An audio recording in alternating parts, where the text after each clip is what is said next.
High in the Blue Ridge Mountains, where morning mist clings to ancient peaks like forgotten prayers, 12-year-old Mason Fletcher spotted the blue tarp flapping desperately on the cabin below. Sarah Williams had been fighting that leaking roof for months, her savings drained, her hope fading with each storm that soaked her small daughter's bedroom. When Mason knocked on her door with his grandfather's toolbox, Sarah almost turned him away. Just a kid, she thought, but something in his steady green eyes made her pause. Within hours, she watched in amazement as this mountain boy worked with the precision of a master craftsman, his small hands moving like he'd been born, holding hammer and nail. As Mason carefully removed rotted boards, he discovered something hidden in the walls that made Sarah gasp. Old letters, yellow with age, addressed to her late grandmother. Letters that revealed a secret about Sarah's family that would transform everything she believed about her past. What Mason found in those walls wasn't just the key to fixing her roof, it was the key to healing her broken heart. But how could a 12-year-old boy possess skills that seasoned contractors couldn't match? Before we jump back in, tell us where you're tuning in from, and if this story touches you, make sure you're subscribed, because tomorrow I've saved something extra special for you. The morning started like any other for Mason Fletcher. He woke before dawn in the small cabin he shared with his grandfather, the scent of pine and wood shavings filling his nostrils. Grandpa Joe was already gone, probably checking his hunting traps or tending to the vegetable garden that kept them fed through the harsh mountain winters. Mason pulled on his worn jeans and flannel shirt, the same clothes he'd worn for 3 days straight. Money was tight, but Grandpa Joe always said they were rich in the ways that mattered. They had each other, they had their skills, and they had these mountains that had sheltered the Fletcher family for generations. He grabbed an apple from the wooden bowl on their simple kitchen table and stepped onto the porch.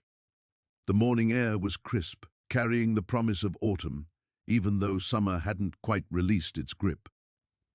From their elevated position on the mountainside, Mason could see for miles across the valley below. That's when he spotted it, the blue tarp whipping in the wind like a distress flag. Mason had noticed the cabin before. It sat nestled between two towering oaks, smoke often curling from its chimney. But today, something was different. The tarp was coming loose, flapping violently in the morning breeze.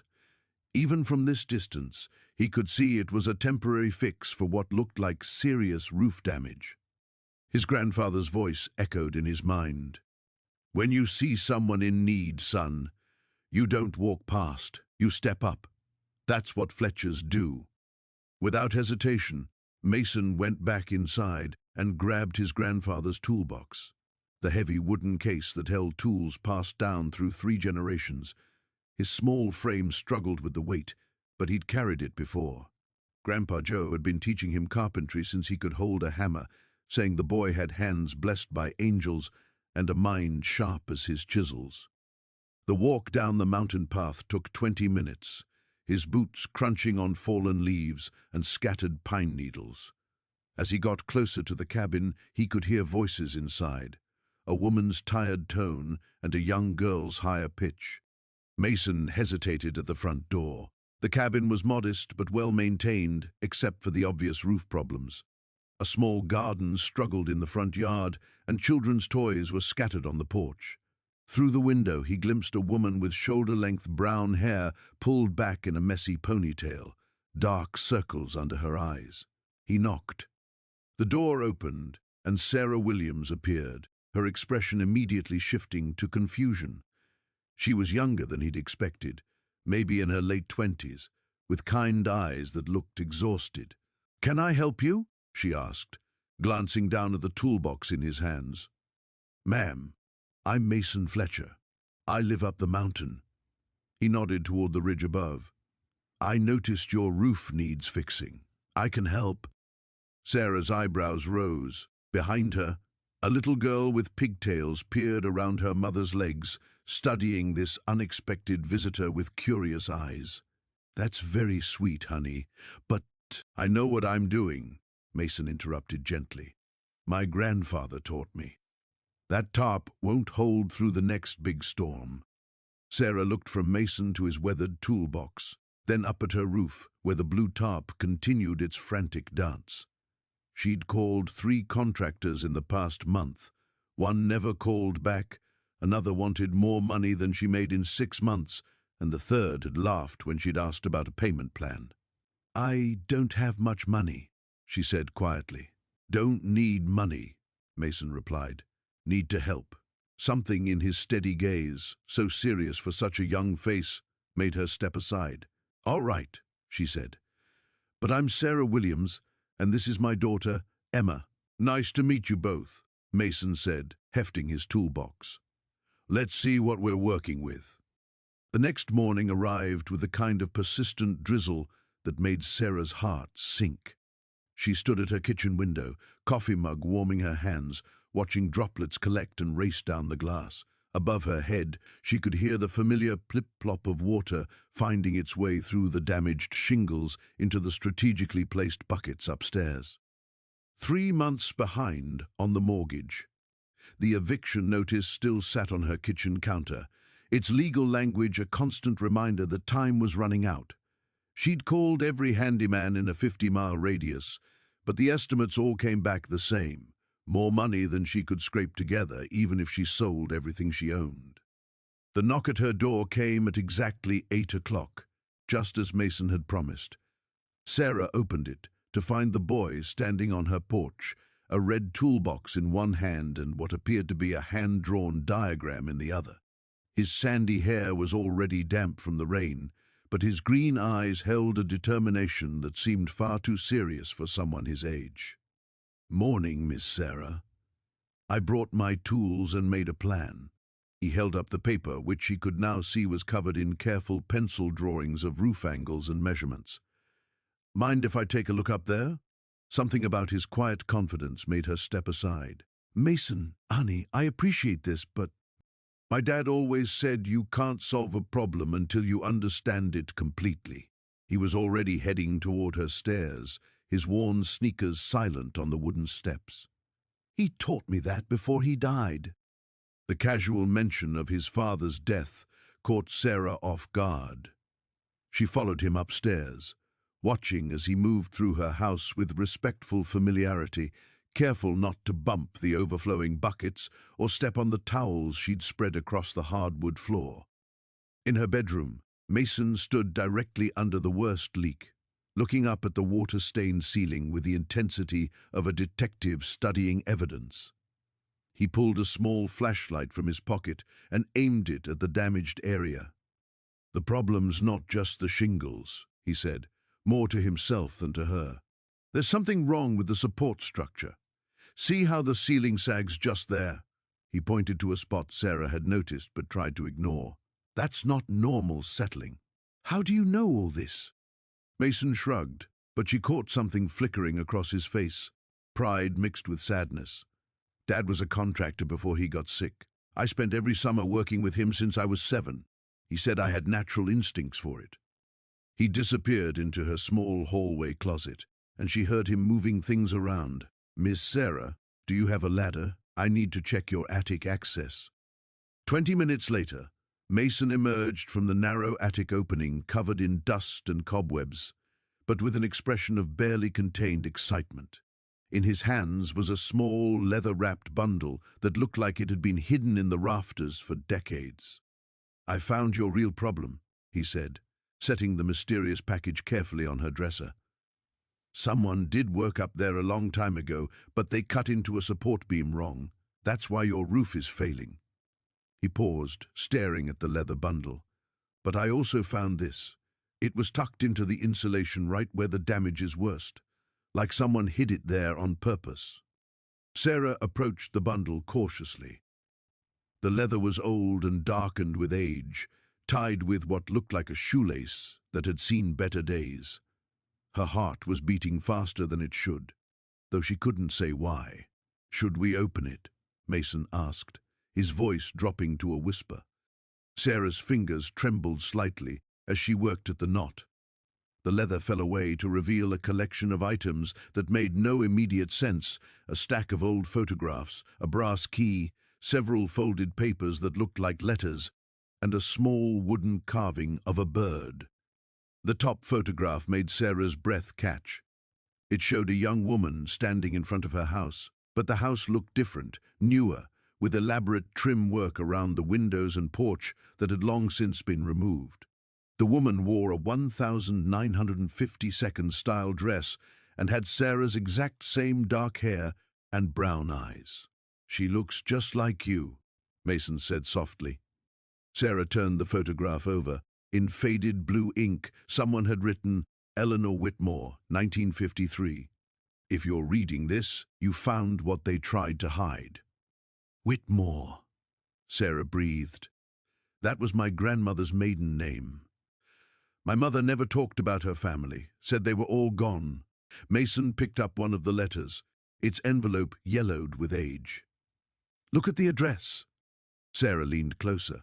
The envelope was addressed to Eleanor Whitmore at this exact house, with a return address from something called the Hartwell Mining Company.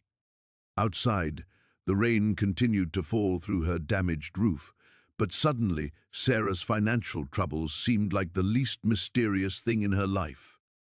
Sarah pulled into her driveway at 6:47 p.m., exhaustion weighing on her shoulders like a heavy coat.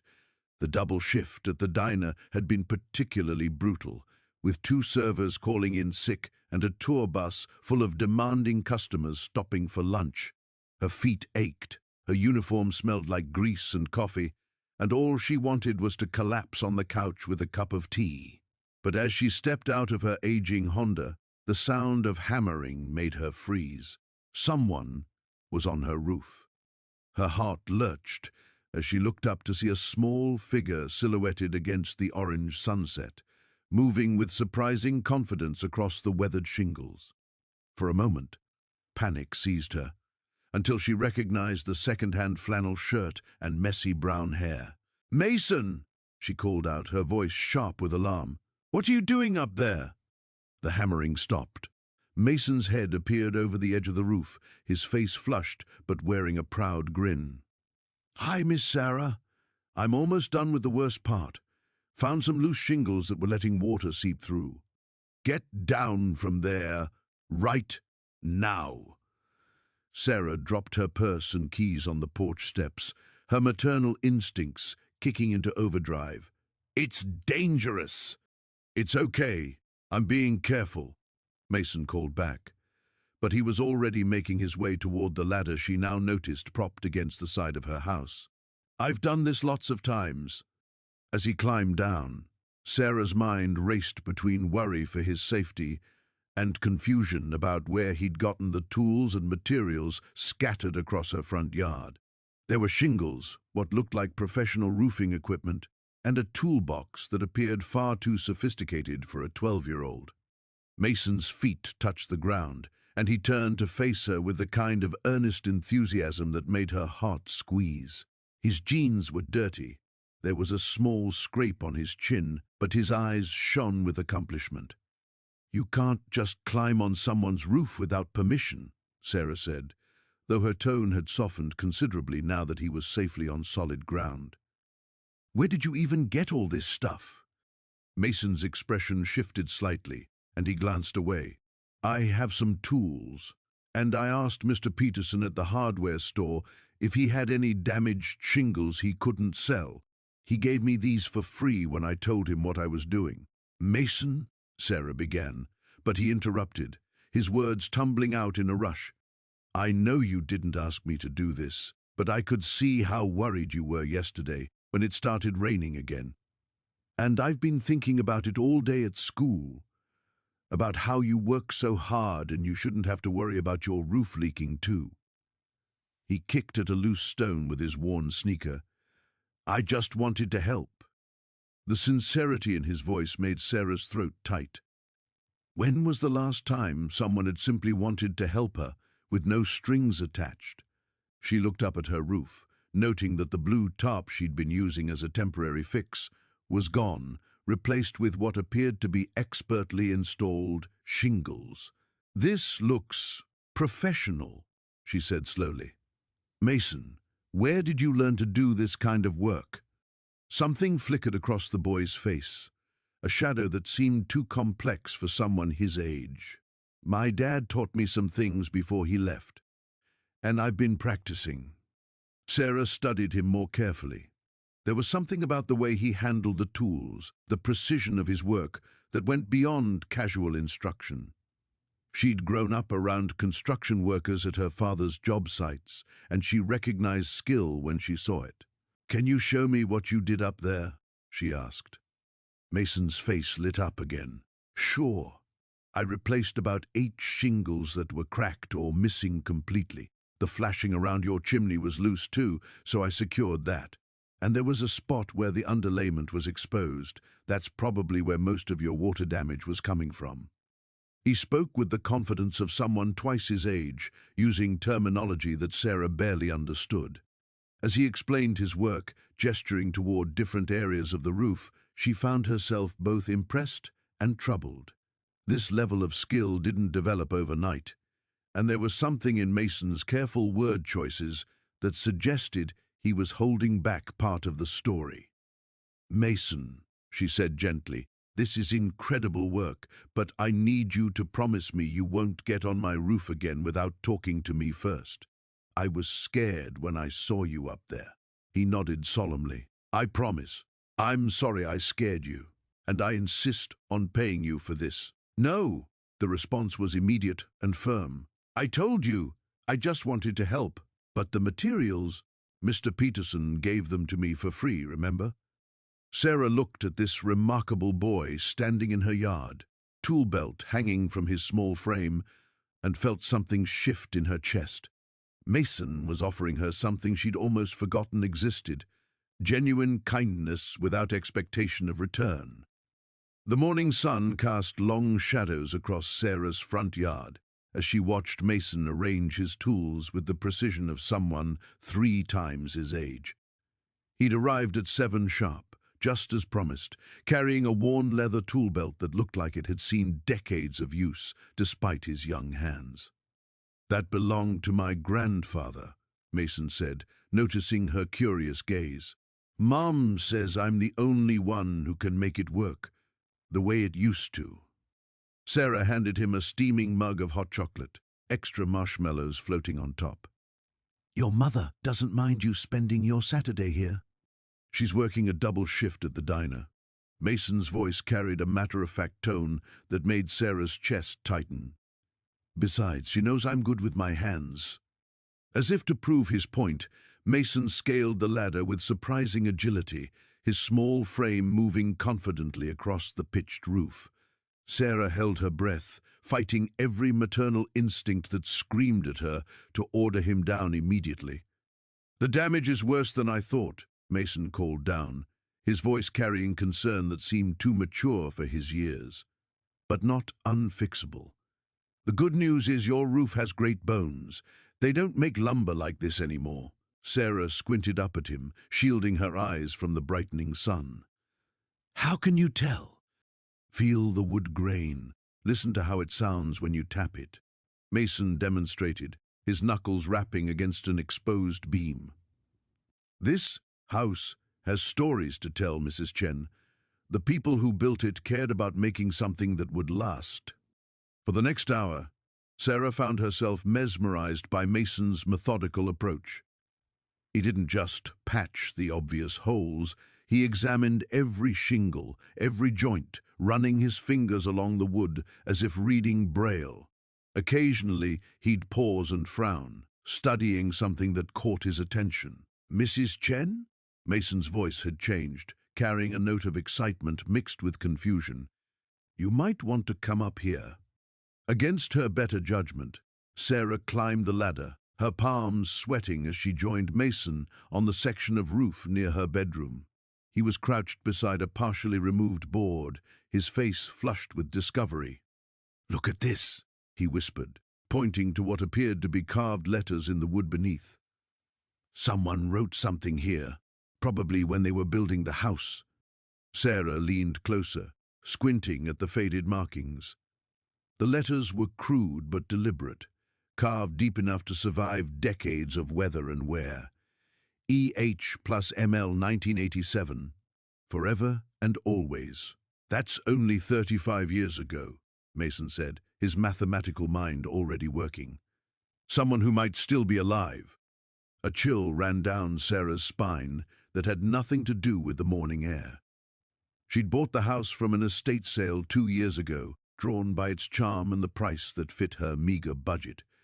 The realtor had mentioned something about the previous owner dying without family, but Sarah had been too focused on square footage and mortgage payments to ask many questions.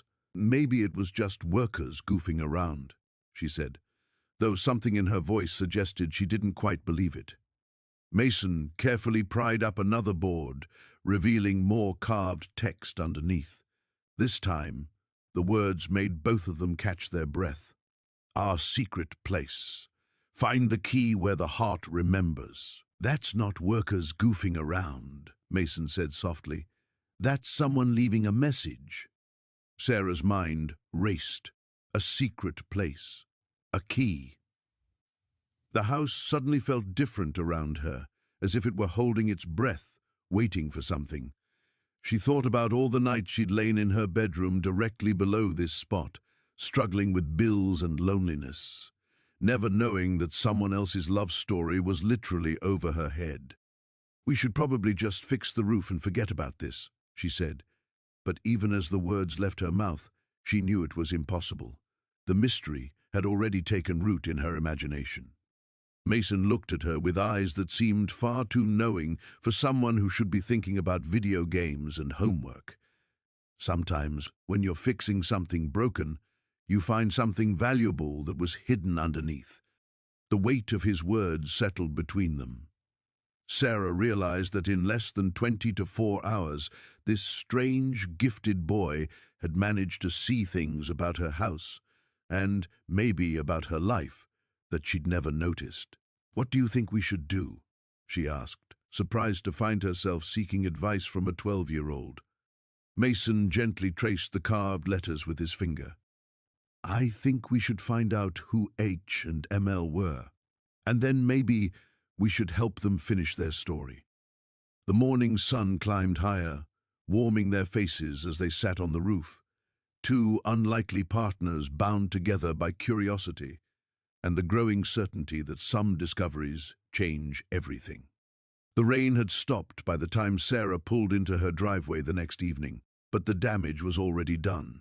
Dark stains spread across her living room ceiling like a map of her failures, and 3 buckets sat strategically placed to catch the occasional drip that still echoed through the quiet house.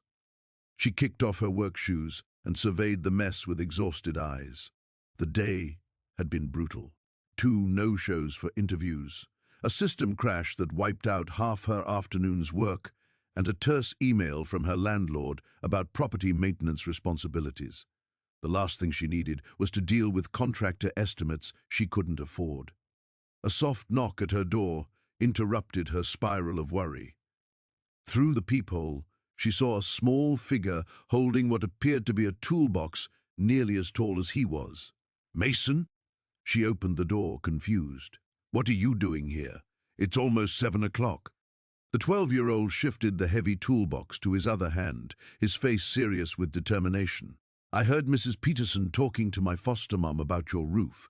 She said you were having trouble finding someone to fix it. Sarah glanced down the street toward the Peterson house, where an elderly woman was pretending to tend her garden while obviously watching their interaction. The neighborhood gossip network was faster than the internet. That's very sweet of you to be concerned, but... I can fix it, Mason interrupted, then quickly added, if you want me to, I mean. I know I'm just a kid, but I'm good with tools. Really good. Something in his voice made her pause. It wasn't the typical boastfulness of a child trying to impress an adult. There was a quiet confidence there, almost professional in its certainty. Mason, honey, roofing is dangerous work, even for adults. I couldn't possibly... Could I at least look at it? From inside, I mean. Sometimes you can tell what's wrong without going up there. Sarah hesitated. The earnest hope in his eyes reminded her of Emma when she was trying to convince her mother to let her adopt every stray animal in the neighborhood. Against her better judgment, she stepped aside. 5 minutes. But you're not going anywhere near that roof. Mason nodded eagerly and hefted his toolbox over the threshold. Sarah was surprised by how easily he maneuvered the heavy case. It was clearly something he was accustomed to carrying. In the living room, he set down his tools and examined the water stains with an intensity that seemed far beyond his years. He traced the patterns with his eyes, following the darkest streaks to their source, then walked the perimeter of the room, looking up at the corners where the ceiling met the walls. "The leak's not directly above the worst stain," he said, his voice taking on a different quality. More focused, almost analytical. "Water's probably coming in near the northeast corner and running along a beam before it drips down here." Sarah blinked. "How could you possibly know that?" Mason seemed to catch himself, as if realizing he'd revealed more than intended. I've seen this kind of thing before. My dad used to—" He trailed off, his expression clouding over. "Your dad was a contractor?" "Something like that." Mason's voice went quiet. "Can I check your attic access? I won't climb up or anything, just want to see if I can spot where the water's coming from." Sarah led him to the hallway closet, where a pull-down ladder provided access to the small attic space. Mason positioned himself directly under the opening and pulled out a small but powerful flashlight from his back pocket. "There," he said after a moment, pointing the beam at a specific spot. "See that dark patch on the insulation? And the way the wood looks darker in that corner? Classic shingle displacement, probably from the wind 2 nights ago. A few shingles lifted up. Maybe some flashing came loose around that vent pipe." Sarah stared at him. "Mason, how do you know all this?" He lowered the flashlight, suddenly looking his age again. "I just do. I've always been good at figuring out how things work, how to fix them. It's like I can see what's supposed to be there versus what actually is. That's a remarkable gift." "It's not always a gift," he said quietly. "Sometimes seeing what's broken just makes you realize how much needs fixing." The weight in his voice made Sarah's chest tighten. She recognized that feeling, the overwhelming sense that everything around you was falling apart faster than you could repair it. "What would something like this cost to fix?" she asked, though she was afraid of the answer. Mason looked thoughtful. "Materials? Maybe $40 if you know where to shop. Labor?" he shrugged. "Depends on who you ask." $40. Sarah could manage $40, barely. But labor costs would be 10 times that amount, minimum. "I meant what I said earlier," Mason said quietly, as if reading her thoughts. "I really can fix this. I know you don't believe me, but I can." The afternoon sun cast long shadows across Sarah's kitchen table as she spread out the yellowed papers they'd discovered. Mason sat beside her, his small hands surprisingly gentle as he helped unfold each delicate document. The musty smell of old paper filled the air, carrying with it the weight of decades. "Look at this one," Sarah whispered, holding up what appeared to be a hand-drawn map. The ink had faded to a rusty brown, but the careful lines and markings were still visible. "It shows the layout of the house, but there are rooms marked here that don't exist." Mason leaned closer, his finger tracing the mysterious additions. "Maybe they were planning to build more rooms. My dad always said old houses had lots of dreams that never got finished." Sarah's heart squeezed at the casual mention of his father. Mason rarely spoke about his parents, and she'd learned not to push. Instead, she focused on the map, noting how someone had marked an X in what would be the basement area. "There's something else weird," Mason said, pulling out a leather-bound journal. The cover was cracked and worn, but the brass clasp still held firm. This was wrapped in oilcloth. Someone really wanted to protect it. With trembling fingers, Sarah opened the journal. The first page bore an inscription in elegant script, "Property of Elizabeth Hartwell, 1943. Below that, in different handwriting, "For those who come after, the truth must be preserved." "Hartwell," Sarah murmured. That's the name on the deed transfers I found when I bought the house. But I thought the family died out years ago. Mason was already turning pages, his eyes wide as he scanned the entries. Sarah, you need to read this. It's about hidden things. And someone named James. Sarah took the journal and began reading aloud. September 15th, 1943. James returned from his work at the shipyard today with troubling news. The government contracts he's been reviewing contain discrepancies that worry him greatly. He believes someone is stealing materials meant for the war effort. I fear for his safety if he reports what he's discovered. War effort? Mason asked. Like World War II? It has to be, Sarah continued reading. October 2nd, 1943. James has compiled evidence of the theft ring, thousands of dollars in materials diverted from ships desperately needed by our boys overseas. He's hidden the documents where only I would think to look, behind the loose board near the kitchen window. If anything happens to him, I must ensure justice is served. Mason jumped up from his chair. The loose board. That's exactly where we found this stuff. But Sarah, if this James guy was trying to expose criminals, then he was in real danger, Sarah finished, feeling a chill despite the warm afternoon. She flipped through more pages, each entry painting a picture of growing fear and determination. Elizabeth wrote about secret meetings, about James working late into the night, documenting evidence, about her own terror that they were being watched. Here, Sarah said, stopping at an entry from late October. Listen to this. James never came home from work yesterday. The police say he simply vanished, but I know better. They found him out. I've sealed his evidence in the hiding place and added my own observations. Someone must know the truth, even if it takes decades to surface. Mason was pacing now, his young mind working through the implications. So this James guy disappeared because he found out about people stealing war supplies? And Elizabeth hid all his evidence in our wall. Sarah felt the weight of responsibility settling on her shoulders.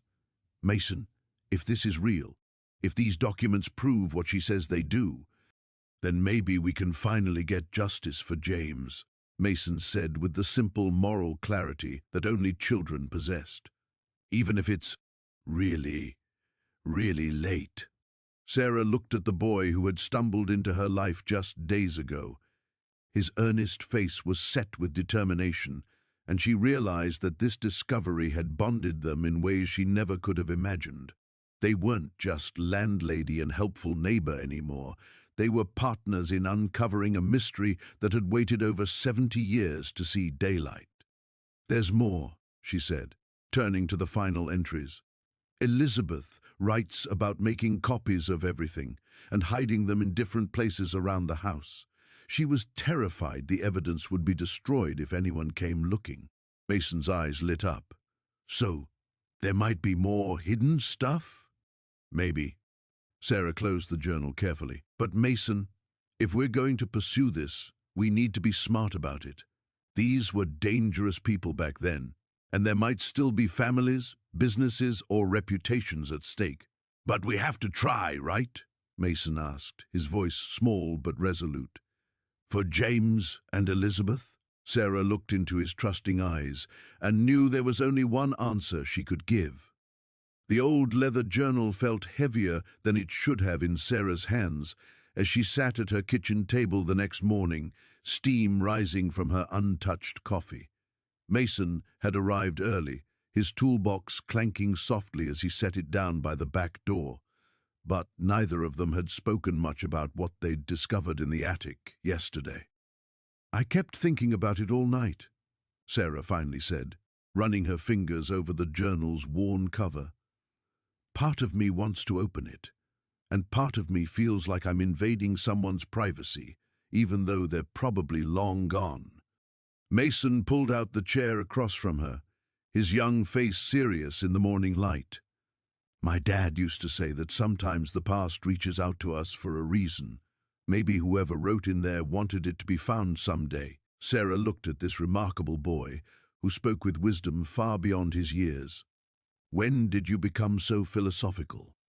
When you spend a lot of time alone, you think about stuff, he said with a shrug that tried to hide depths Sarah was only beginning to understand. She opened the journal carefully, the binding creaking with age. The first page was filled with neat, feminine handwriting in fading blue ink. The date at the top made Sarah's breath catch. June 15th, 1987. "That's the year this house was built," she whispered. Mason leaned forward as Sarah began to read aloud. "Today we moved into our new home on Maple Street. Robert says this will be our fresh start, away from all the whispers and sideways glances. I want to believe him, but some secrets follow you no matter how far you run." The entry continued, revealing the writer's name as Elena Castellanos, and her hope that this small town would offer the sanctuary she and her husband desperately needed. Sarah flipped through several pages, each entry painting a picture of a woman trying to build a normal life while carrying some unnamed burden. "Look at this," Mason said, pointing to an entry dated 3 months later. Sarah read it silently first, her eyes widening. "What does it say?" Mason asked. Sarah's voice was barely above a whisper. "She was pregnant, but she's writing about how scared she is, how Robert doesn't know yet. She says the father—" Sarah stopped reading, color draining from her face. "What is it?" "She says the father was her husband's brother, Marco. She was assaulted at a family gathering, and no one believed her. That's why they moved here." The kitchen fell silent except for the tick of the wall clock. Mason reached across the table and gently touched Sarah's arm. "You don't have to keep reading if it's too hard." But Sarah was already turning pages, compelled by Elena's story. The entries revealed a woman trapped between truth and survival, documenting her pregnancy while living with the fear that the child would reveal her secret. Robert had been told the baby was premature when their son was born, but Elena lived in constant terror that someone would do the math.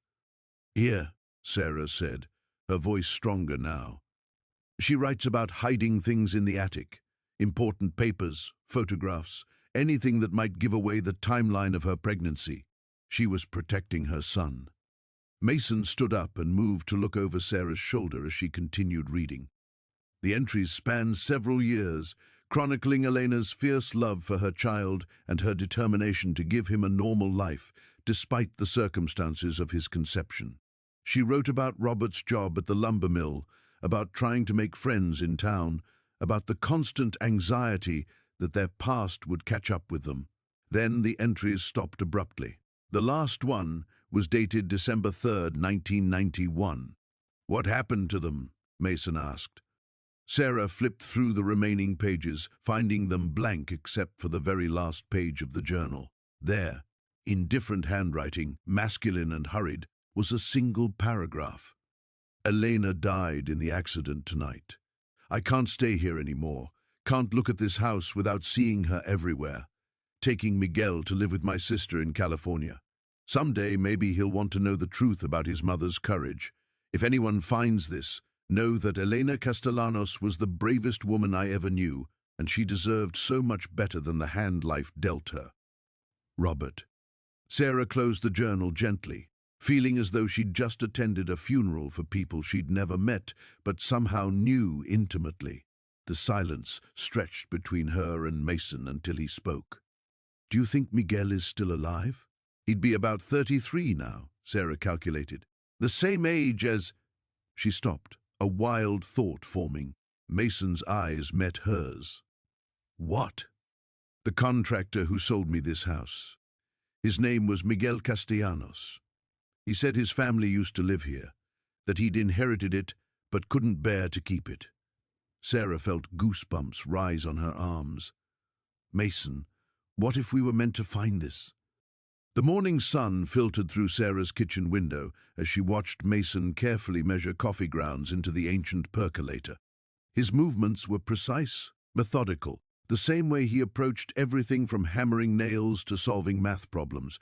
It had been 3 days since they'd discovered the photographs hidden in her attic, and the mystery consumed both their thoughts. "Mrs. Chen, do you think Eleanor might still be alive?" Mason asked, his voice barely above a whisper.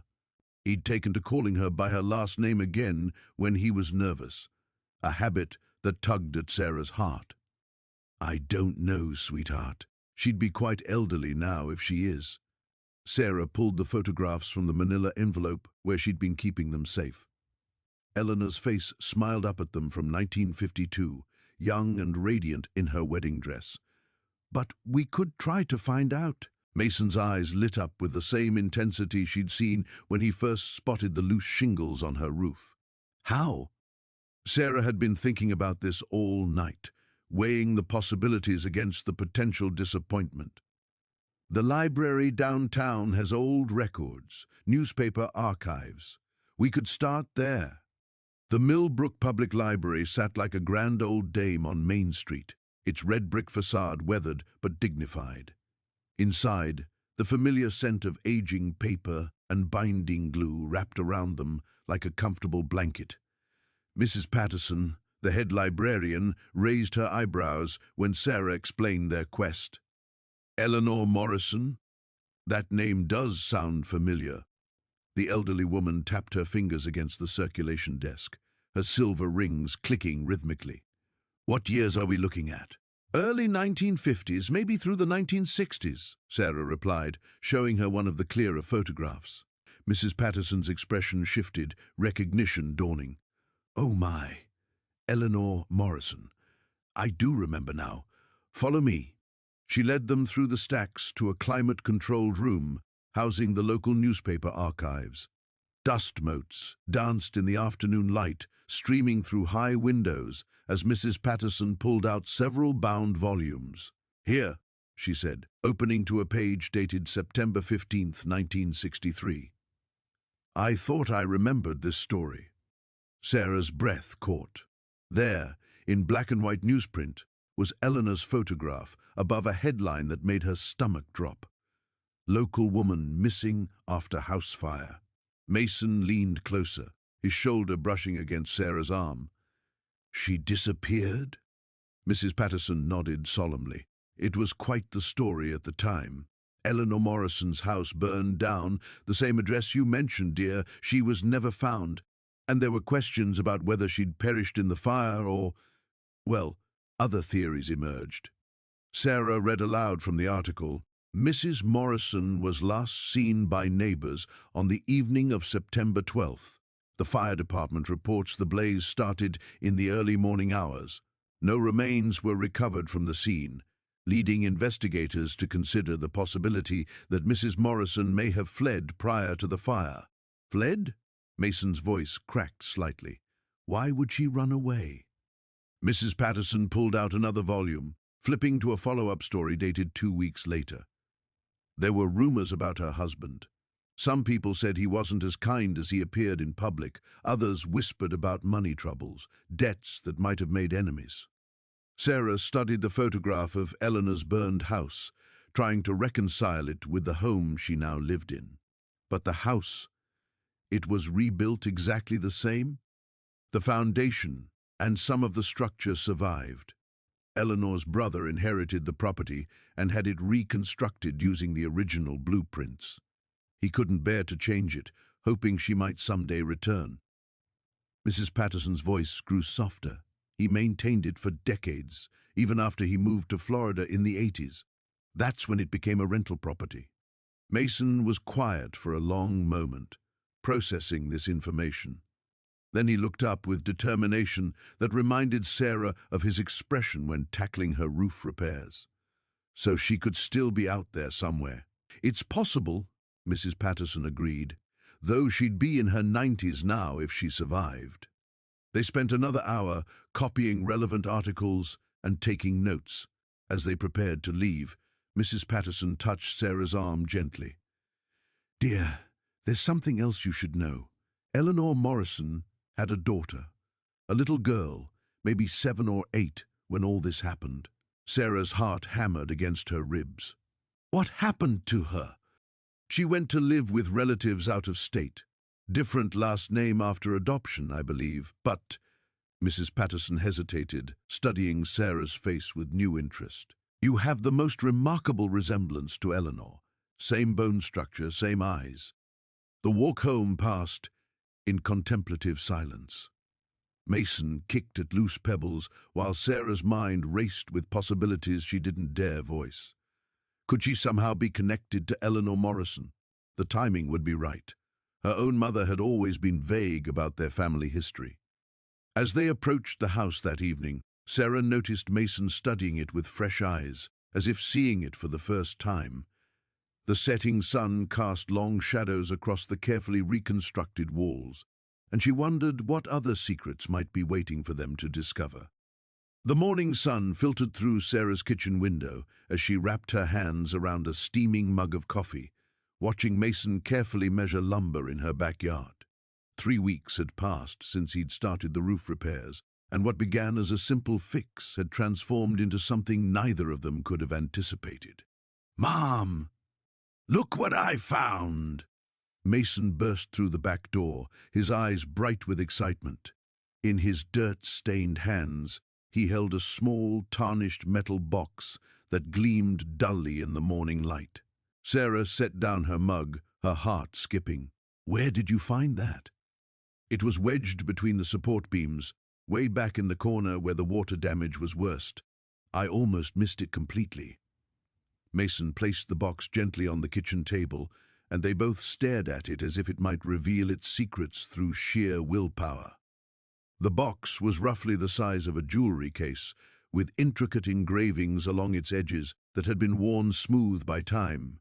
A small brass latch held it closed, green with age but still functional. Sarah reached out tentatively, her fingers hovering over the metal surface. "Should we open it?" she whispered, though she couldn't explain why she felt the need to lower her voice. Mason nodded eagerly, his usual confidence tempered by reverence for the mystery they'd uncovered. Sarah pressed the latch, and it clicked open with surprising ease.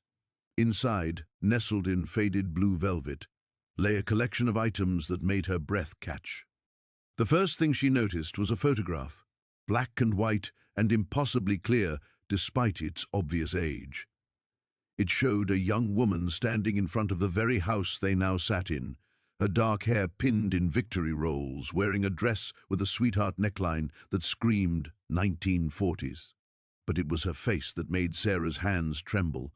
The woman looked remarkably like her own reflection.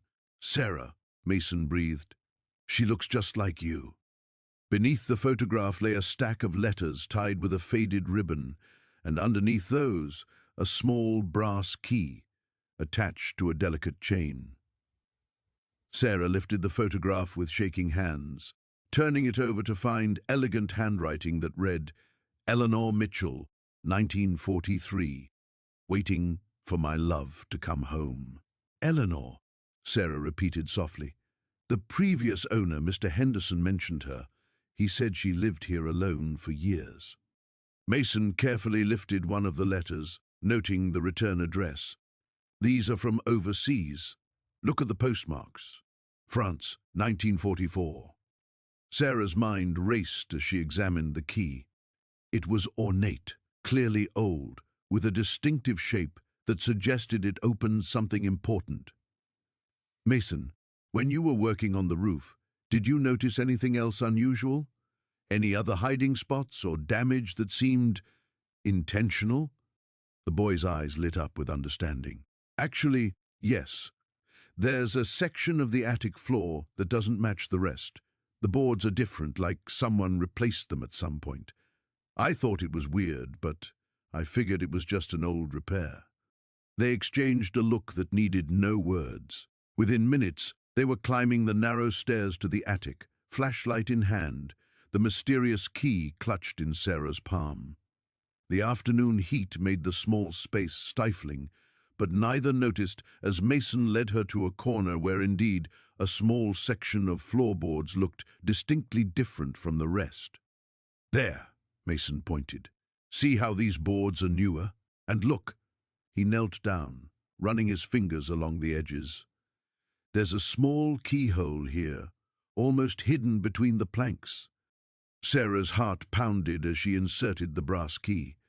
It fit perfectly, turning with a soft click that seemed to echo through the years. Together, they lifted the loose section of flooring to reveal a hidden compartment beneath. Inside lay a leather journal, its pages yellowed but intact, alongside several more photographs and what appeared to be official documents. Sarah lifted the journal with trembling hands, opening to the first page, where the same elegant handwriting proclaimed, "The Journal of Eleanor Mitchell, a record of love, loss, and hope." Mason peered over her shoulder as she carefully turned the pages, revealing entry after entry detailing Eleanor's life during the war years. Her love for a soldier named James, their secret engagement before he shipped out, her daily routines as she waited for his return, managing the household finances, working at the local factory to support the war effort. "Listen to this," Sarah read aloud. "June 15th, 1945. Still no word from James. Mrs. Patterson next door thinks I should give up hope, but I know in my heart he's alive. I've hidden our treasures in case something happens to me. Someday, someone will find them and know that real love existed in this house." Mason sat back on his heels, his young face serious. "Sarah, what if there's more? What if this is just the beginning?" As if in answer to his question, the final entry in the journal caught Sarah's eye. "I've left clues for those meant to find them." The story doesn't end here. Sarah closed the journal gently, looking at Mason with a mixture of excitement and apprehension. Whatever they had stumbled upon was far bigger than a simple roof repair, and she had the distinct feeling their lives were about to change in ways they couldn't yet imagine. The morning sun cast long shadows across the Hartwell family cemetery as Sarah knelt beside the weathered headstone of Eleanor Hartwell. Mason stood quietly beside her, his small hands clutching the leather journal they'd discovered in the hidden compartment. The weight of their discovery from the previous evening still hung heavy between them. "She was only 23 when she died," Sarah whispered, tracing the carved dates with her fingertip. "The same age I was when I had Emma." Mason opened the journal carefully, as if it might crumble at his touch. "Look at this entry," he said, pointing to a page they'd marked with a pressed flower. "She writes about hiding something precious for the children who would come after. She knew she was dying." Sarah read Eleanor's elegant script aloud. "The truth must be preserved, though I fear I will not live to see it revealed. Thomas believes he has destroyed all evidence of his deception, but love finds a way to protect what matters most." A gentle breeze rustled the oak trees overhead, and Sarah felt an inexplicable connection to this young woman who had lived in her house decades before. "Mason, what if we're meant to finish what she started?" The boy's eyes brightened with determination. "The other clue she mentioned, the one about the church bell tower. We have to check there." They walked through town toward the old Presbyterian church, the journal safely tucked in Sarah's purse. The building had stood for over a century, its white steeple a landmark visible from Sarah's roof. As they approached, Reverend Matthews emerged from the side door, his kind face creasing into a smile. "Sarah, Mason, what brings you to visit our old church this morning?" Sarah exchanged a glance with Mason before deciding to trust the elderly minister. "Reverend Matthews, we've discovered something that might be connected to the church's history. Would it be possible to look in the bell tower?" The Reverend's eyebrows rose with interest. "The bell tower? Well, I suppose there's no harm, though I must warn you, it's dusty up there, and the stairs are quite steep. What exactly are you looking for?" Mason stepped forward eagerly. "We found a journal that belonged to Eleanor Hartwell. She mentioned hiding something important connected to the church." "Eleanor Hartwell," the Reverend repeated thoughtfully. "I remember stories about her from the old church records. Tragic tale. Died so young, and there was some sort of scandal involving her husband. Come along then. Let's see what secrets our bell tower might hold." The wooden stairs creaked ominously as they climbed, dust motes dancing in the narrow shafts of sunlight that filtered through small windows. The bell tower was cramped, dominated by the massive bronze bell that had called the faithful to worship for generations. Mason immediately began examining the wooden beams and corners with the methodical precision that had served him so well in Sarah's attic. If I were hiding something up here, I'd put it somewhere protected from weather, but easy to find if you knew where to look. Sarah watched him work, marveling again at his intuitive understanding of old buildings. He ran his hands along the support beams, checking for loose boards or hidden compartments. "Here," Mason called out suddenly. "This board moves differently than the others." Reverend Matthews held his flashlight steady as Mason carefully worked the loose board free. Behind it, wrapped in oiled cloth, was a small metal box. Sarah's heart raced as Mason lifted it out and placed it gently in her hands. Inside the box, they found a collection of letters tied with a faded blue ribbon, a marriage certificate, and a photograph of Eleanor holding a baby. Sarah gasped as she read the marriage certificate. It wasn't made out to Eleanor and Thomas Hartwell, but to Eleanor and a man named James Morrison. She was already married, Sarah breathed. Her marriage to Thomas was never legal. Reverend Matthews studied the documents with growing amazement. "This changes everything we thought we knew about the Hartwell family history. If Eleanor was legally married to this James Morrison, then Thomas had no legitimate claim to the estate." Mason picked up one of the letters, his reading improving with each passing day. "This one's from James. He says he's coming back from the war to claim his wife and son." "Son?" Sarah looked at the photograph again, seeing the baby with new eyes. Eleanor had a child with James Morrison. But what happened to them? The Reverend's expression grew solemn. "According to church records, Eleanor died of pneumonia, and the baby was said to have died as well. But if these documents are authentic, the baby might have survived," Sarah finished.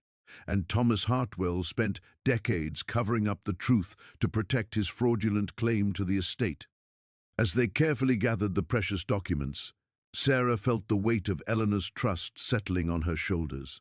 This young mother had risked everything to preserve the truth for future generations, hiding evidence that could restore justice to her family's memory. Mason looked up at Sarah with serious eyes beyond his years. "We have to find out what happened to Eleanor's baby, don't we?" The morning sun cast long shadows across the construction site as Sarah pulled into the gravel parking lot. Her hands trembled slightly on the steering wheel as she stared at the half-built community center rising from the red Georgia clay.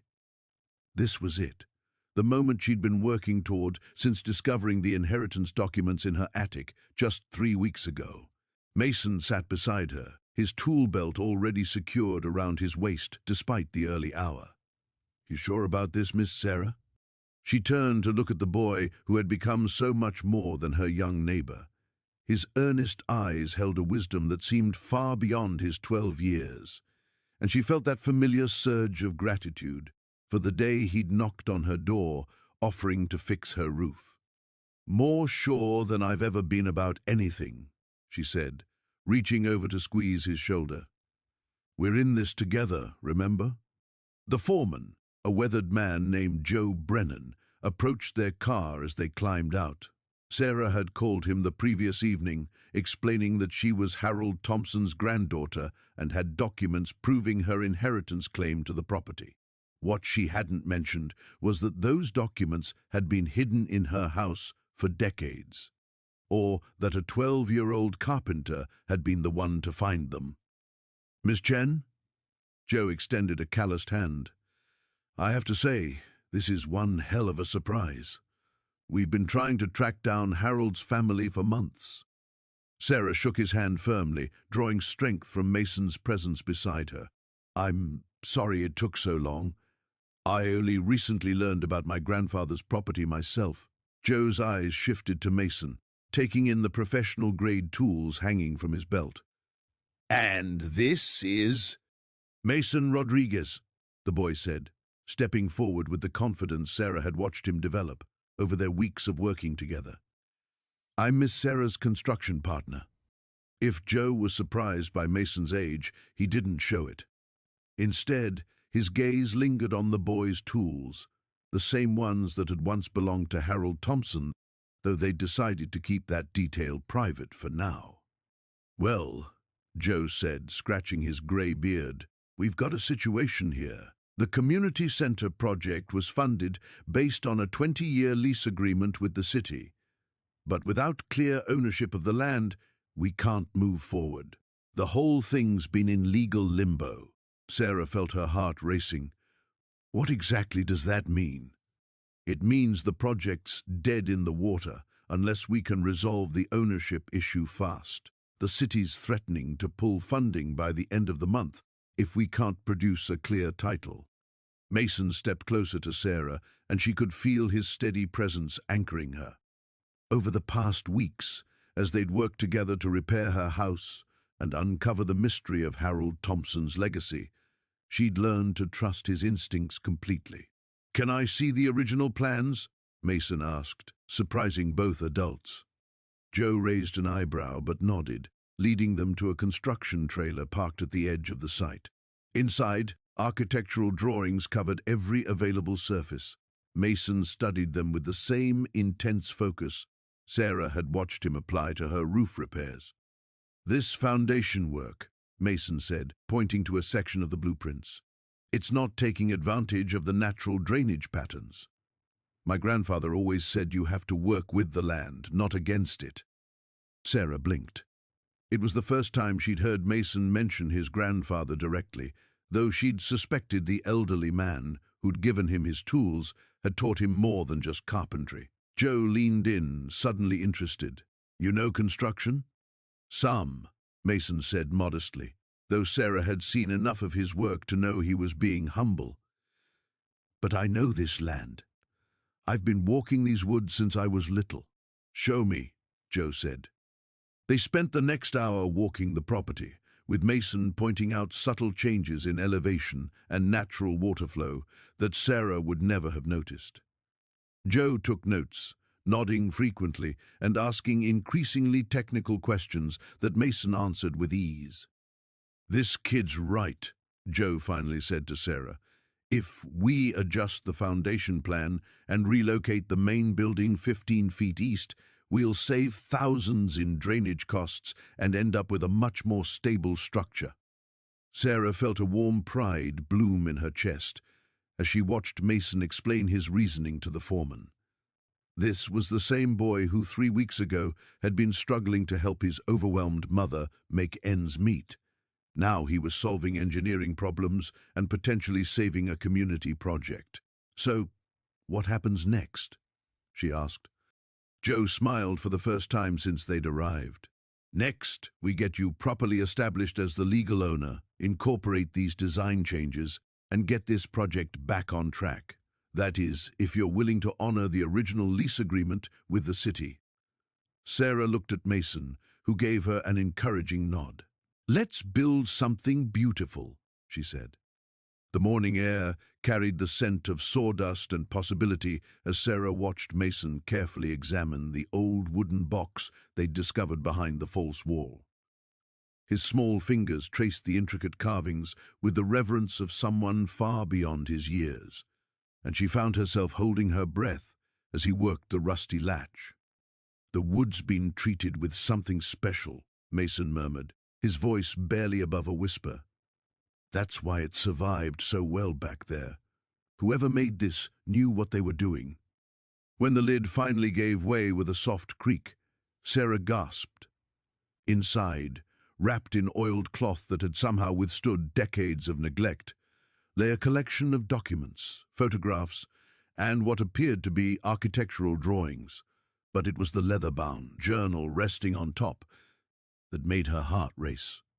Mason lifted it out with careful hands, and Sarah noticed how the morning light streaming through her kitchen window seemed to illuminate his face with an almost ethereal glow.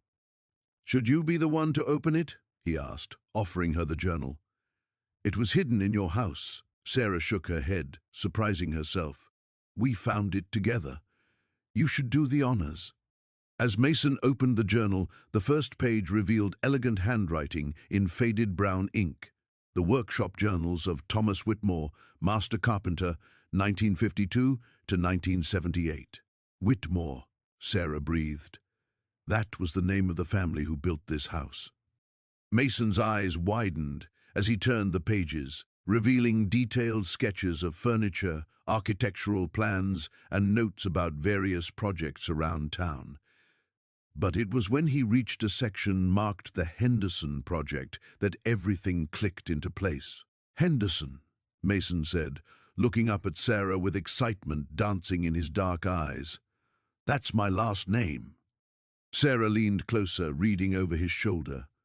The familiar scent of his soap, something clean and simple that reminded her of fresh laundry, mixed with the musty smell of old paper. Thomas Whitmore's notes detailed an elaborate project, a custom workshop built for young Michael Henderson, age 10, showing exceptional promise in woodworking. The accompanying sketches showed plans for what could only be described as a child's paradise, a fully functional workshop scaled down for small hands, complete with custom tools and intricate storage solutions.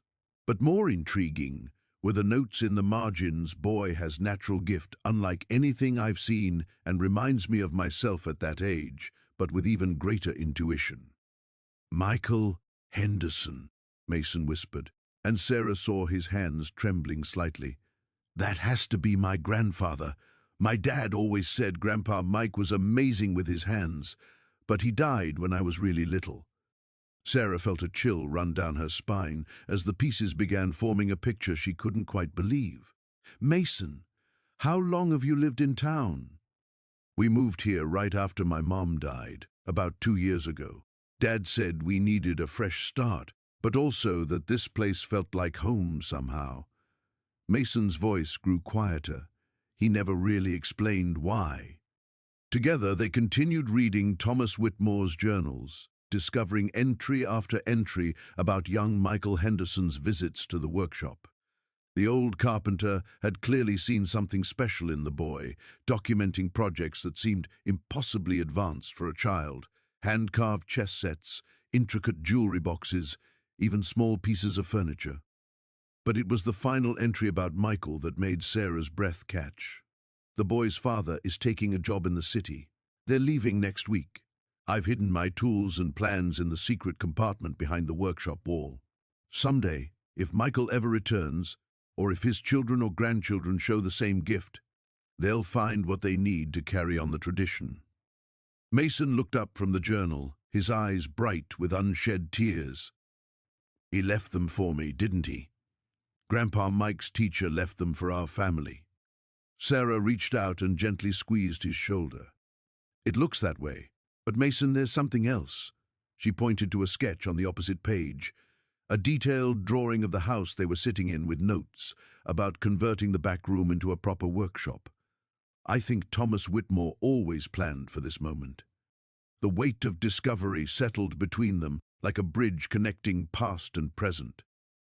Sarah realized that Mason's appearance at her door that rainy afternoon hadn't been chance at all, but the culmination of a story that had been waiting decades to unfold. "What do we do now?" Mason asked, carefully closing the journal. Sarah smiled, feeling something shift in her chest, a sense of purpose she hadn't experienced in years. "Now we see what else Thomas Whitmore left behind. And maybe," she paused, looking around her humble kitchen with new eyes, "we figure out how to honor his legacy." Outside, the sound of hammering drifted from a neighbor's yard, and Sarah realized their own building project was just beginning. Sarah's hands trembled as she held the yellowed photograph, barely able to process what she was seeing. The woman in the picture had her exact eyes, her same stubborn chin, even the way she held her shoulders. But it was the man beside her that made Mason gasp audibly. "That's my grandfather," he whispered, pointing at the tall figure with calloused hands and kind eyes. "That's definitely him. I've seen this exact smile in dozens of photos at home." They sat in stunned silence on Sarah's living room floor, surrounded by the contents of the metal box they'd discovered hidden in the roof's framework. Letters tied with faded ribbon, a small velvet jewelry box, and several more photographs were scattered between them, like pieces of a puzzle they'd never known existed. Sarah picked up one of the letters, her name written in elegant script across the envelope. Not her married name, but her maiden name, Miller. The postmark was dated 3 months before she was born. "This doesn't make sense," she murmured, carefully opening the envelope. "My mother never mentioned living here. She always said I was born in Denver, that we moved around a lot when I was little because of my father's work." Mason leaned closer as Sarah unfolded the letter, revealing pages of careful handwriting. She began to read aloud, her voice catching on certain words. "My dearest Sarah, if you're reading this, then you've found your way home. I pray that one day you'll understand why I had to make the choice I did. Your father, Thomas, and I loved each other deeply, but the world wasn't ready for our love. His family threatened to disown him, and mine, well, they made it clear that keeping you would mean losing everything." Sarah's breath hitched. She looked at Mason, whose eyes were wide with understanding. "Thomas?" he repeated. "That was my grandfather's name, Thomas Chen." Sarah continued reading, her voice barely above a whisper. "I've hidden these letters and our photos where only fate might reveal them someday. Thomas doesn't know about you yet. I haven't found the courage to tell him, but you should know that you were created from pure love, even if that love couldn't survive in the world we lived in." The letter went on to describe a young woman's agonizing decision to give up her baby for adoption, believing it was the only way to give her child a chance at a normal life. It detailed her plan to leave town, to start over somewhere new, and her hope that Thomas would forgive her for disappearing. Mason reached for another letter, this one addressed to Thomas. The handwriting was different, bolder, more masculine. "This one's from my grandfather," he said, scanning the contents. "He's talking about looking for someone named Elizabeth Miller. He says he's been searching for months, that he knows about the baby and wants to take responsibility." Sarah felt tears streaming down her face as the pieces fell into place. Her adoptive parents had always been vague about her biological family, claiming the records were sealed and the trail was cold. She'd eventually stopped asking, focusing instead on building her own life. "Look at this," Mason said softly, opening the small velvet box. Inside was a simple gold ring with a tiny diamond, accompanied by a note in Thomas's handwriting, "For Elizabeth, when I find her, and for our child, so they'll know they were wanted." The room felt charged with emotion and possibility. Sarah stared at the ring, then at Mason, seeing her own features reflected in his face in a way that suddenly made perfect sense. The easy connection she'd felt with him, the way he seemed to understand her without explanation, the inexplicable comfort she found in his presence. "We're family," Mason said quietly, his voice filled with wonder. "You're my aunt." Sarah laughed through her tears, a sound caught between joy and heartbreak. "Your grandfather was my father, the father I never knew." She picked up another photograph, this one showing Thomas working on what was clearly the frame of her house. "He built this place, didn't he? He was waiting for her to come back." Mason nodded, remembering stories his mother had told him about his grandfather's mysterious project, the house he'd built and maintained for decades but never explained. After Thomas's death 2 years ago, the property had sat empty while the family tried to figure out what to do with it. "Mom always wondered why Grandpa left the house to the whole family instead of just to her," Mason said. "Now I think I know. He was hoping Elizabeth or their child would eventually find it." Sarah looked around her living room, their family's living room, with new eyes. Every board Mason had repaired, every nail he'd driven, had been an act of unconscious homecoming. The roof that had brought them together had literally been sheltering decades of hidden love and loss. "What do we do now?" she asked. Mason smiled, the same gentle expression she'd seen in the photographs of Thomas. "I think we tell my mom she has a sister." The morning sun filtered through the dusty windows of what had once been Robert Chen's workshop, casting long shadows across the floor where Sarah knelt beside an old wooden crate. Mason worked quietly in the corner, his small hands tracing the intricate joinery of a cabinet that had been left half-finished decades ago. "There's something else here," Sarah whispered, her voice trembling as she pulled out a leather-bound journal wrapped in oiled cloth. The preservation was remarkable, as if Robert had known someone would eventually find his hidden treasures. Mason looked up from examining a delicate dovetail joint. "What kind of something?" Sarah's fingers trembled as she opened the journal to the first page. Robert's careful handwriting filled the yellowed paper, and she began to read aloud. "If someone is reading this, then perhaps the time has finally come for the truth to surface. My name is Robert Chen, and I have been living under a shadow that grows longer with each passing day." The workshop fell silent, except for the gentle creaking of old wood settling. Mason abandoned the cabinet and moved closer to Sarah, his young face serious with the weight of discovery. "I came to this town in 1952, Sarah continued reading, "not as the simple carpenter everyone believed me to be, but as a man fleeing a terrible injustice. During the war, I worked as a translator for the military, helping to process documents recovered from enemy territories. Among those papers, I discovered evidence of war crimes committed not by our enemies, but by our own people." Sarah's voice caught in her throat. The implications were staggering. Mason reached out and gently touched her arm, encouraging her to continue. "I tried to report what I had found through proper channels, but the men involved held positions of power. Instead of investigating my claims, they branded me a traitor and a communist sympathizer. I barely escaped with my life, carrying only these documents and the clothes on my back." The journal's pages rustled as Sarah turned them, revealing detailed sketches and copies of official documents. Mason peered at the papers, his young mind struggling to comprehend the magnitude of what they had uncovered. Robert wasn't just hiding from personal shame, Sarah realized, her voice barely above a whisper. He was protecting evidence that could have destroyed powerful people. Mason nodded solemnly. "That's why he built all those secret compartments. He wasn't just hiding his past, he was keeping proof safe." Sarah continued reading. "I have spent 30 years in this small town, watching over my shoulder, wondering if they would ever find me. But I have also found something here I never expected, a sense of home, of belonging.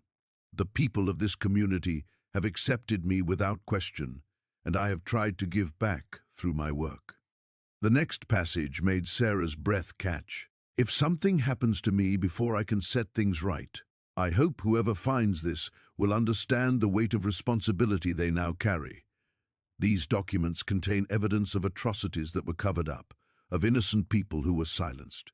The truth deserves to see light, but it must be handled carefully. Lives may still hang in the balance." Mason looked up at Sarah with eyes that seemed far older than his 12 years. "What are we supposed to do with this?"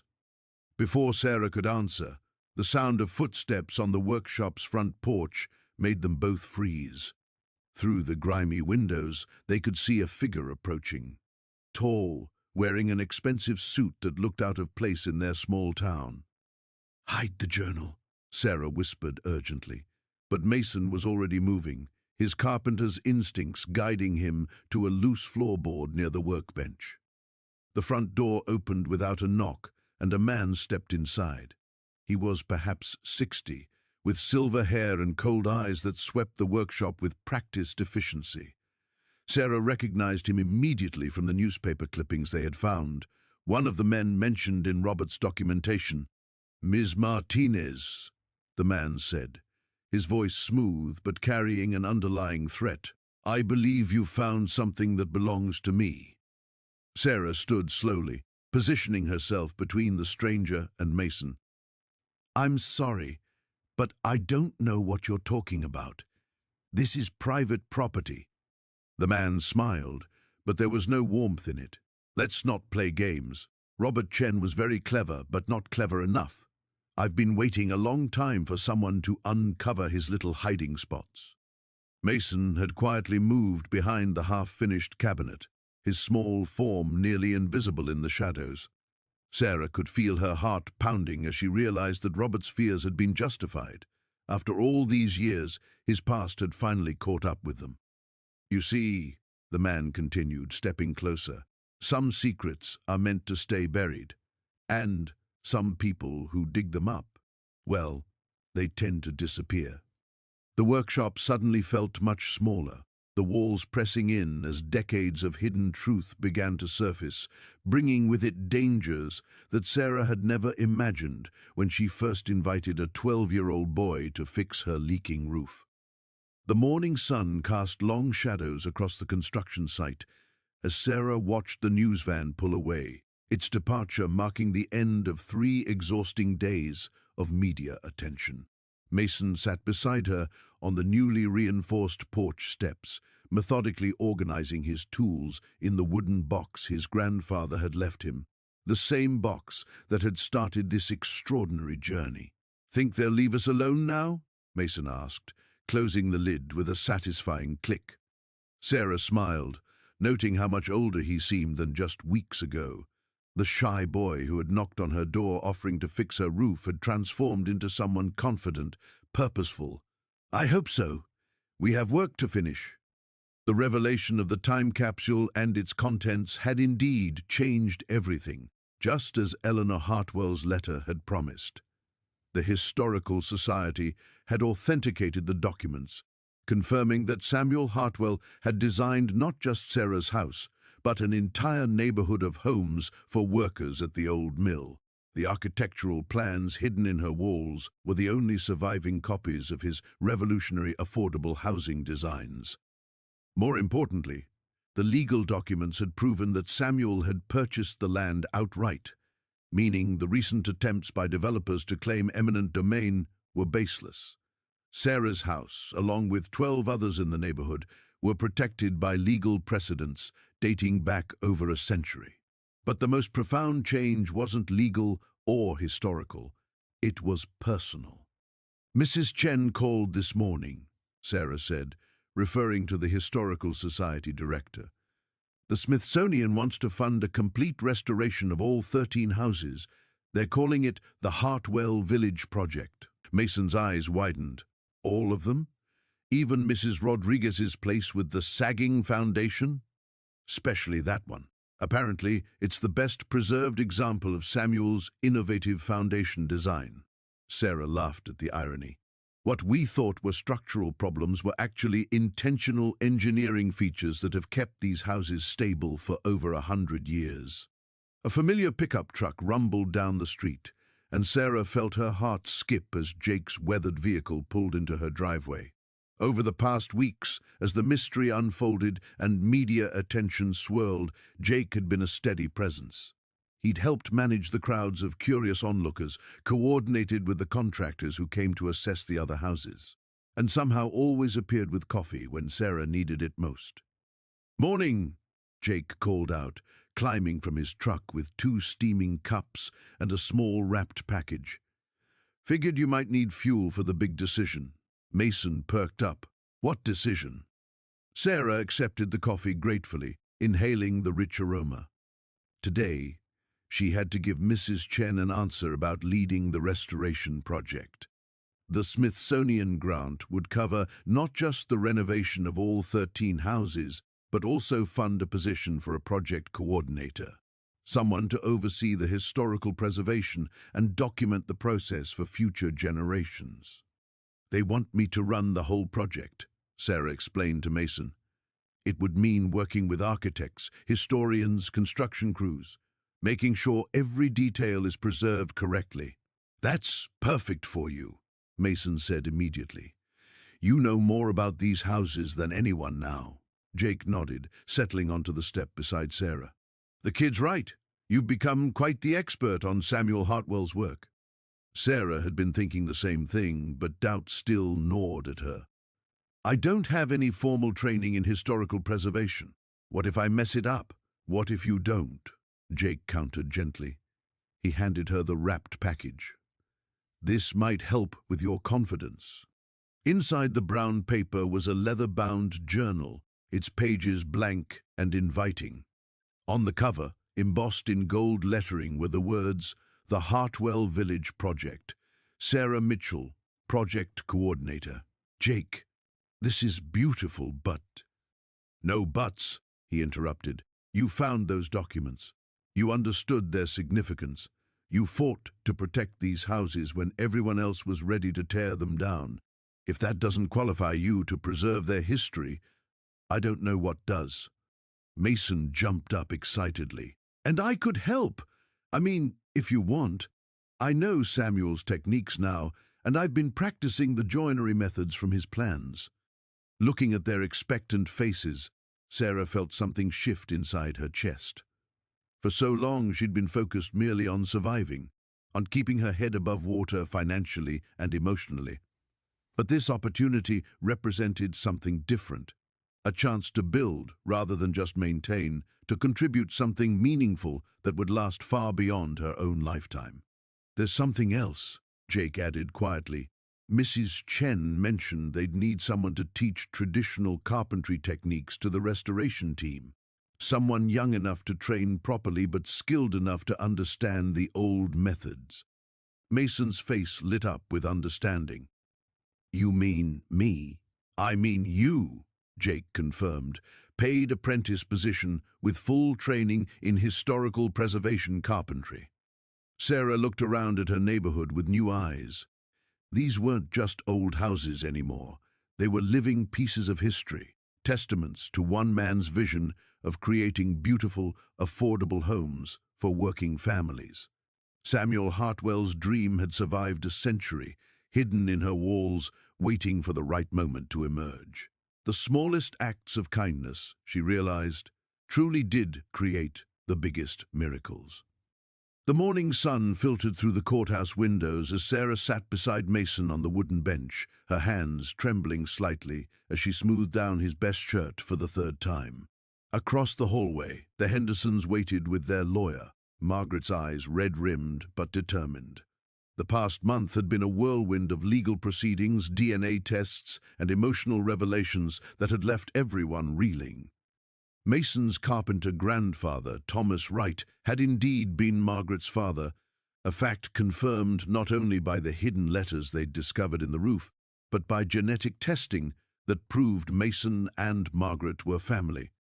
The revelation had initially filled Sarah with dread, certain that Margaret would try to claim custody of Mason.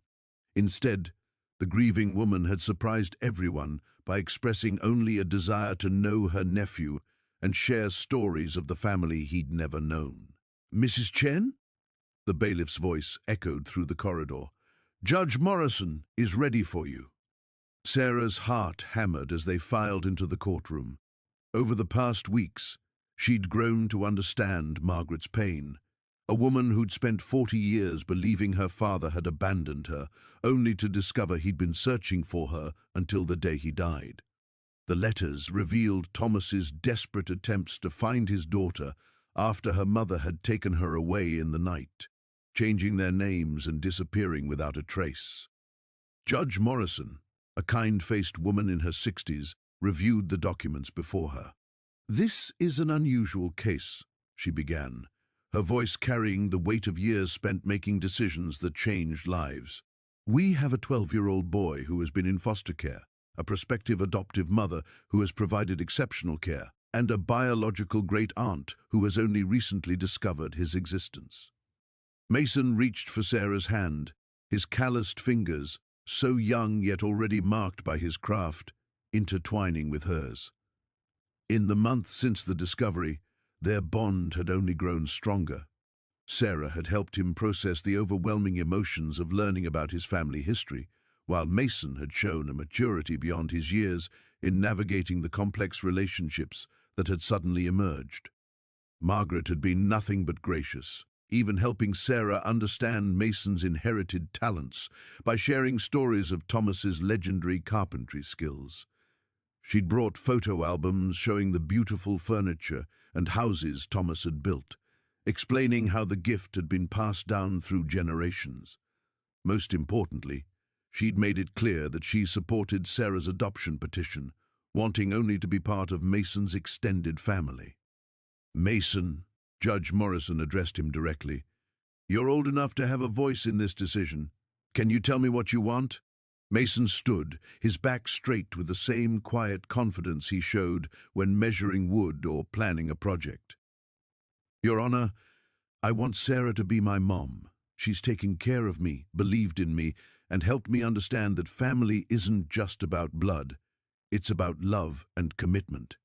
But I also want to know Aunt Margaret and learn about my grandfather Thomas. Sarah taught me that we can have room in our hearts for all the people who matter." Sarah's eyes filled with tears as she watched this boy, her boy, speak with such wisdom and grace. The past year had transformed them both. Mason had found stability and unconditional love, while Sarah had discovered a purpose and joy she'd never imagined possible. "Mrs. Chen," the judge continued, "you've provided detailed reports showing Mason's progress in your care. His grades have improved dramatically, he's formed healthy friendships, and according to his counselor, he's thriving emotionally. Most remarkably, his carpentry work has caught the attention of several local craftsmen who are offering apprenticeship opportunities." The judge paused, consulting her notes. "The state social worker reports that Mason has shown exceptional growth in your household. You've encouraged his talents while ensuring he remains focused on his education and social development." Margaret stood briefly. "Your Honor, I fully support this adoption. Sarah has given Mason something I could never provide, the consistent, daily love of a parent. I'm grateful to have the opportunity to be his great aunt and to share our family history. But his place is with Sarah." Judge Morrison smiled, the first time her stern expression had softened during the proceedings. "It's clear that everyone here has Mason's best interests at heart. The court finds that the adoption is in the child's best interest and grants the petition. Sarah Chen, you are now Mason's legal mother." The gavel fell with a decisive crack that seemed to echo through Sarah's entire being. Mason launched himself into her arms, and she held him tight, breathing in the moment that made their family official. Around them, the courtroom erupted in quiet celebration. Margaret wiping away happy tears, their lawyer beaming, and the social worker nodding approvingly. As they walked out of the courthouse together, Sarah marveled at the journey that had brought them here. It had started with a simple leak in her roof and a boy's generous offer to help. Now, 12 months later, they were walking into their future as a real family, carrying with them not just their love for each other, but the rich history of the Wright family legacy that Mason would proudly continue. The morning sun filtered through the kitchen window as Sarah watched Mason carefully fold his clothes into the new duffel bag they'd bought together the day before. Her heart ached with a bittersweet mixture of pride and loss. In just 3 hours, he would be on a plane to California to meet his grandmother for the first time. "You don't have to pack everything," she said softly, leaning against the doorframe. "This is still your home." Mason looked up, his eyes reflecting the same complex emotions she felt. "I know, but what if she doesn't like me? What if I don't fit in there either?" Sarah crossed the room and sat beside him on the bed, pulling him into a gentle embrace. "Mason Reed, you are impossible not to love. Your grandmother has been waiting 70 years to meet someone from her son's family. You're not just fitting in, you're completing something that's been broken for far too long." The past 2 weeks had been a whirlwind of phone calls, legal consultations, and emotional conversations. Margaret Chen had wept openly during their first video call, her weathered hands tracing Mason's features on the screen as she marveled at how much he resembled her late son. The inheritance was substantial, enough to secure Mason's future, fund his education, and provide opportunities Sarah had only dreamed of giving him. But more than the money, it was the belonging that mattered. Margaret had shown them photo albums filled with pictures of James Chen as a young man, his carpentry workshop, the furniture he'd crafted with the same meticulous attention to detail that Mason possessed. The genetic thread was undeniable, not just in skill but in spirit. "What if I forget how to get to the hardware store from here?" Mason asked, his voice small. "What if I forget which floorboard creaks, or how you like your coffee? 2 sugars, no cream, and I've been making it wrong for years until you showed me the right way," Sarah replied, smoothing his hair. "And you're not disappearing forever, sweetheart. It's a visit first, then we'll figure out what works best for everyone." The sound of car doors slamming in the driveway interrupted them. Through the window, Sarah saw Detective Morrison and Mrs. Patterson approaching the front door, followed by several other neighbors. Her chest tightened with the realization that word had spread about Mason's departure. They made their way to the living room, where an impromptu gathering was forming. Mrs. Patterson carried a plate of her famous chocolate chip cookies, while Morrison held a wrapped package under his arm. Soon, nearly a dozen neighbors had assembled, each bringing small tokens of affection and well wishes. "This young man fixed my fence last month," said Mr. Kowalski from 3 houses down. "Wouldn't take a penny for it. You come back and visit us, you hear?" Morrison stepped forward, clearing his throat with uncharacteristic emotion. "Mason, this case, finding your family, it reminded me why I became a cop in the first place. Not just to solve crimes, but to help people find their way home." He handed over the package. "It's not much, but I thought you should have it." Mason unwrapped it carefully, revealing a framed photograph of the old Hartwell house as it had appeared in 1952, with James Chen standing proudly beside his carpentry workshop. Morrison had found it in the Historical Society's archives. "Your grandfather," Morrison explained, "figured you'd want to know where those talented hands came from." The room fell quiet as Mason studied the photograph, his fingers tracing the glass over his grandfather's face. Sarah watched as understanding dawned in his expression, not just of his heritage, but of the profound impact he'd had on this small community in such a short time. "I used to think I was nobody," Mason said finally, his voice stronger now. "Just a kid nobody wanted. But you all made me feel like somebody, before I ever knew about my grandfather or the inheritance or any of it." He looked around the room, meeting each person's eyes. "That's what I'll remember most." Mrs. Patterson dabbed at her eyes with a tissue. "You'll always have a place here, dear. This community is better because you were part of it." As the neighbors gradually departed, each offering final hugs and promises to stay in touch, Sarah felt a profound shift in her understanding of home and family. It wasn't just about blood relations or shared DNA.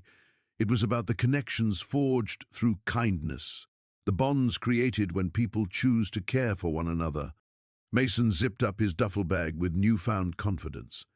The scared, defensive boy who had knocked on her door 2 months ago was gone, replaced by someone who understood his own worth. He was carrying more than clothes in that bag. He was carrying the love of a community, the skills of his ancestors, and the unshakable knowledge that he belonged somewhere in this world. The airport shuttle would arrive soon, but for now they sat together in comfortable silence, savoring these final moments before the next chapter of their intertwined stories began. The morning sun streamed through the newly installed skylight in Sarah's kitchen, casting rainbow prisms across the walls where Mason had carefully positioned beveled glass panels. 6 months had passed since they'd discovered the truth about his grandfather's hidden legacy, and the old Victorian house had been transformed into something neither of them could have imagined that first day when a 12-year-old boy had knocked on her door, offering to fix a leaking roof. Sarah stood at the kitchen island, reviewing the final blueprints for the Mason Sullivan Youth Center. The irony wasn't lost on her that the building would bear his name twice over, honoring both the boy who'd changed her life and the grandfather whose memory had been restored. The insurance money from Harold's confession, combined with the sale of several properties he'd fraudulently acquired, had provided more than enough funding for the community center they'd dreamed of building. "The contractors want to know about the workshop specifications," Mason called from the dining room, where he was bent over a laptop, video conferencing with the architectural team. At 13 now, he'd grown 3 inches and gained a confidence that radiated from his steady hands and clear voice. But he still possessed that same gentle spirit that had compelled him to help a stranger in need.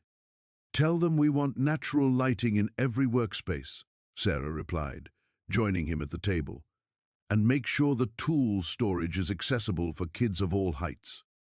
Mason nodded, relaying the information with the professional demeanor that had impressed everyone who worked with him. The center would feature not just carpentry workshops, but programs for all kinds of practical skills: plumbing, electrical work, gardening, cooking. Sarah had insisted on that breadth, knowing that every child deserved the chance to discover their own hidden talents. A knock at the front door interrupted their planning session. Through the restored stained glass panels that Mason had painstakingly repaired, Sarah could see Detective Rodriguez standing on the porch, holding what appeared to be a wooden box. "Mrs. Chen, Mason," the detective greeted them warmly as Sarah opened the door. "I have something that belongs to you." The box he carried was crafted from rich walnut, with intricate dovetail joints that spoke of master craftsmanship. Mason's eyes widened as he recognized the style immediately. "We found this in Harold's safe deposit box," Rodriguez explained. "According to his final statement, your grandfather made it for his future grandchildren. Harold kept it all these years, but he wanted to make sure it reached you now." With trembling hands, Mason lifted the lid. Inside, nestled in velvet, lay a complete set of hand tools: chisels, planes, measuring instruments, each one bearing the subtle signature mark they'd learned to recognize as Samuel Sullivan's work. But it was the letter tucked into the lid that made Sarah's breath catch. Mason unfolded the yellowed paper carefully, reading aloud in a voice thick with emotion. "To my grandson, whose hands will carry forward what mine began. These tools shaped dreams into reality. May they serve you as faithfully as they served me. Build with love, create with purpose, and remember that the greatest structures are the bonds we forge with others. Your grandfather, Samuel Sullivan." Sarah wiped tears from her eyes as Mason lifted out a small wooden plane, his fingers tracing the worn handle that had been shaped by his grandfather's grip decades before his own birth. "There's something else," Rodriguez said gently. "The city council voted unanimously to rename Sullivan Street in your grandfather's honor. The sign will be unveiled at the groundbreaking ceremony next month." After the detective left, Mason sat quietly at his workbench in the basement workshop they'd built together, examining each tool with reverent care. Sarah watched from the doorway, marveling at how perfectly the boy's hands seemed to fit around the instruments his grandfather had crafted for him. "He knew," Mason said softly, not looking up from the chisel he was testing against a piece of scrap wood. "Somehow, he knew I'd need these." "Love has a way of transcending time," Sarah replied, settling beside him on the bench they'd constructed using Samuel's original plans. "Your grandfather's love for you existed before you were even born. That's why his legacy survived, even when someone tried to erase it." Mason nodded, then surprised her by reaching for her hand. "I'm glad I knocked on your door that day, even though it led to all this chaos and mystery." "Especially because of that," he said, with a grin that reminded her so much of his grandfather's photographs. "Besides, every good adventure story needs a little chaos." As they sat together in the workshop, surrounded by the tools and dreams of 3 generations, Sarah reflected on how a simple act of kindness had indeed created the biggest miracle of all. Not just the solving of an old mystery or the building of a community center, but the formation of a family bound not by blood, but by love, purpose, and the shared belief that everyone deserves a chance to build something beautiful.